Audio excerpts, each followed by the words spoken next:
could a burn impact your character? What challenges might they face in burn prevention? What are the 4 types of burns? What is a 4th degree burn? Find out on this episode. Welcome to Writing Rule with Allie. I'm Allie, and this is episode number 27, Burns 101. Today we are going to talk about burns.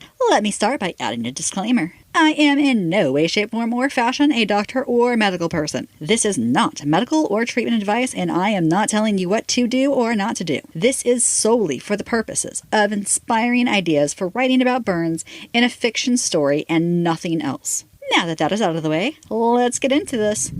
This week I will focus on burns, and next week I will focus on burn treatment. We have all dealt with burns at one time or another in our lives, and our characters will be the same. There are 4 types of burns: thermal burns, chemical burns, electric burns, and radiation burns. Thermal burns are burns caused by contact with heated objects. They fall into one of 6 categories: scald, thermal, contact burns, electric burns, chemical burns, radiation burns, and burns caused by fire. I know some of these have their own categories. However, thermal burns are categorized by how a person comes in contact with heated object, and that can overlap with other categories. Scalding involves things like boiling water, scorching bath water, and steam. I once dropped a pot of boiling tea on my hand and wrist. Nothing helped the pain for days, and it was only a 1st degree burn. I do not recommend. Chemicals can sometimes burn when the chemicals are mixed together and generate heat. Electric burns sometimes turn thermal when the body converts electric current going through it into heat. Another example is when electricity lights the clothes on fire. Burns by fire are fairly self-explanatory. Fire happened to the skin. Thermal contact burn is being burned by a hot object, pot, pan, or a slide in the summer sun, a hot sidewalk, fireworks, or even a hot car buckle. From my understanding of my research, radiation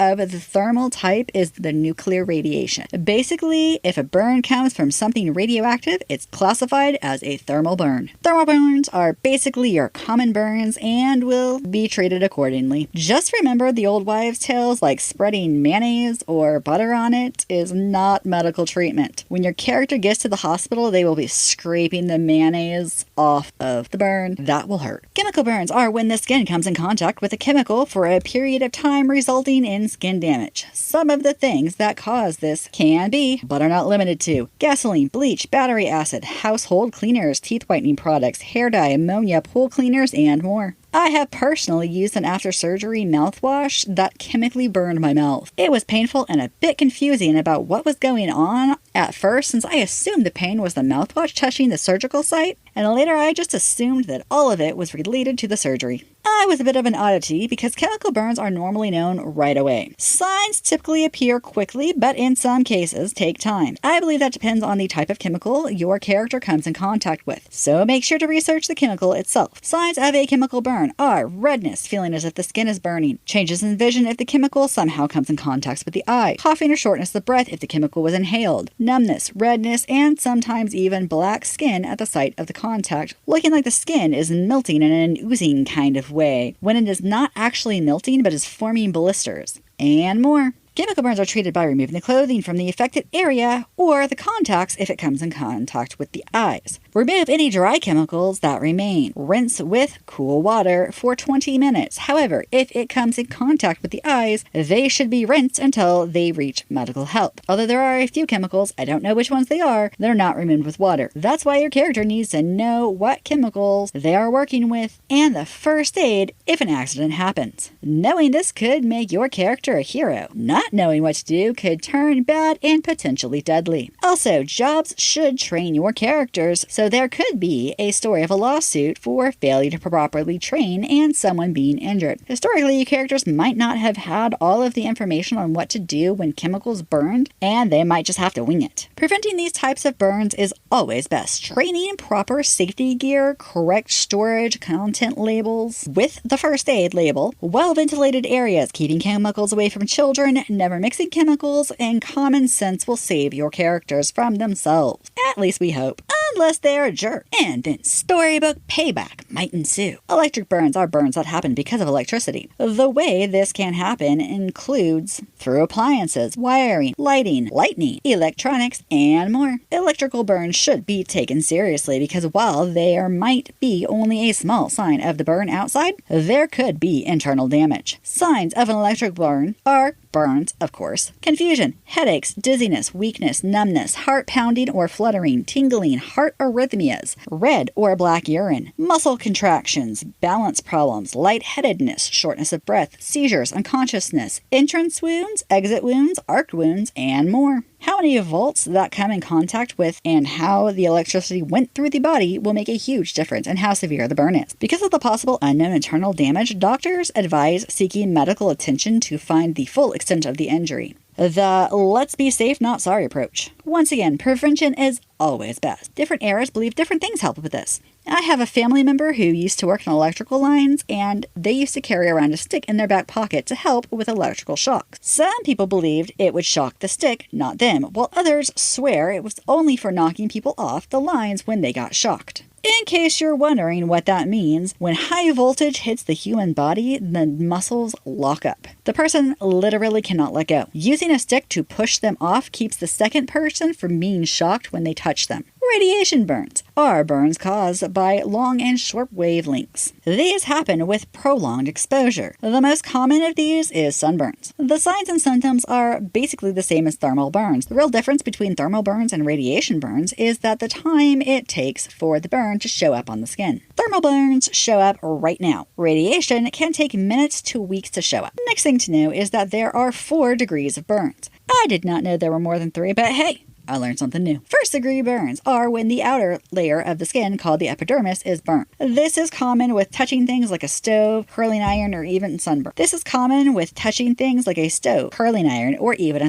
They are treated at home and usually only painful for 24 to 48 hours. Sometimes in the case of sunburns, the dead skin will peel away after a few days. Second degree burns are when the burns go through the top layer of skin, called the epidermis, and down to the second layer of skin, called the dermis. This is actually the most common type of burn. It is painful, can blister and swell, and will be red or brown in color. These can scar and usually take 1 to 3 weeks to heal. Medical help is not normally needed, but your character will need it if the burn is over a large area, a joint that could affect their movement, or it shows signs of infection. Remember, historically, infections kill. Third degree burns are when a burn goes through the outer layer of skin, the epidermis, through the middle layer of skin, the dermis, and the layer of fat under your skin, hypodermis. This type of burn also burns sweat glands, hair follicles, and most importantly, nerves. When the nerves are burned, the burn will not hurt right away. However, this is deceptive and masks the seriousness of these types of burns. Third degree burns can look charred, dried, leathery, swollen, and can have black, white, or bright red coloring. There can also be second degree burns around the third degree burn. Fourth degree burns get a little more complicated, as there are lots of things to break this down into further degrees of burns, but I'm not going to because I am not an expert.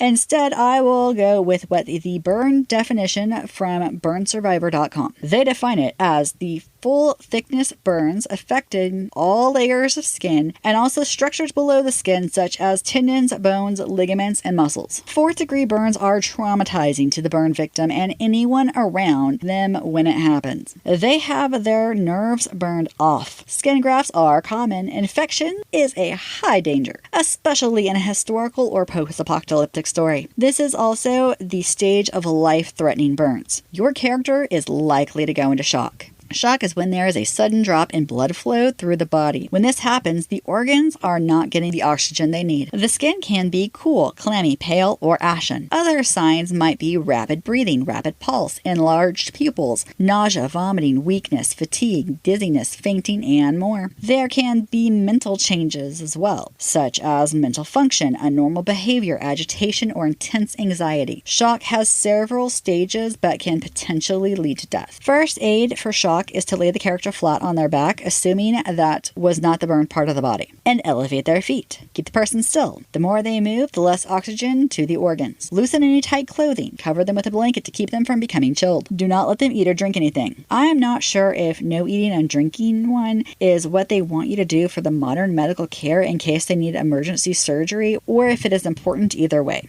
Untreated infections can potentially turn septic and lead to death. This will happen faster if the bone is accessible to the infection through the burn. Signs of a burn infection are unusual redness around the burn, feeling hot to the touch, change in color to the burn, purplish coloring, sudden change in the thickness of the burn, green discharge, foul smell, and fever. The next thing to know is the Rule of 9 burn chart. This was made in 1947 and published in 1951. This is a chart that was created to help calculate the total amount of the body that was burned. The numbers are a little different for adults than for children. These are broken down into increments of 9. For example, the adult leg, including the feet, is broken down so that the front of the leg equals 9% and the back of the leg equals 9%. If the front and the back were to be burned, you would add 9% plus 9% to equal 18%. The breakdown of the body parts for the adults is as followed. Torso, front, 9%.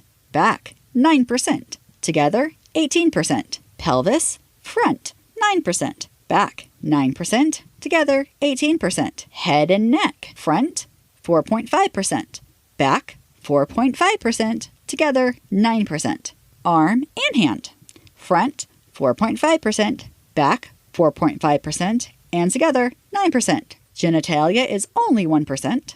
Leg and foot, front 9%, back 9%, and together 18%. For children, it's a bit different. A child's head is larger at birth. As such, it makes 18% of the body's total. Starting at 1, things change as the baby grows. For each year over 1 year old, 1% should be subtracted from the head up to 9 years old. The head of the children aged 10 and up should be calculated at 9%. Of those same numbers, 0.5% should be added to each leg for each year up to 9 years old. That means the chart for newborns and children 1 and under. Torso, front 18%, back 18%, together 36%. Head and neck, front 9%, back 9%, together 18%. Leg and foot, front 7%, back 7%, together 14%.